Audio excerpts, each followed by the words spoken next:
nabanggit ngayon yung ACC ni Trillanes. Galit na galit si Bato. He is among those mentioned in the crimes against humanity complaint before the ICC.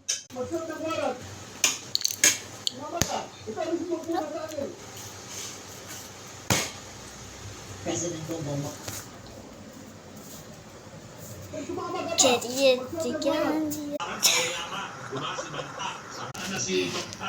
Nasaan na si Kibuloy? O yun, ganyan din yan si Bato. Di ba mga kabunyog?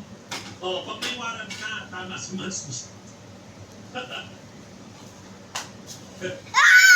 Yan. Maiyak na si Bato. Sino mga kabunyog? Get your water. Hinapon si Trillanes. Si Trillanes, sigurado tayo, mayroon na naman yan susunod. Pero natatawa ko mga kabunyog, sabi ni Bato.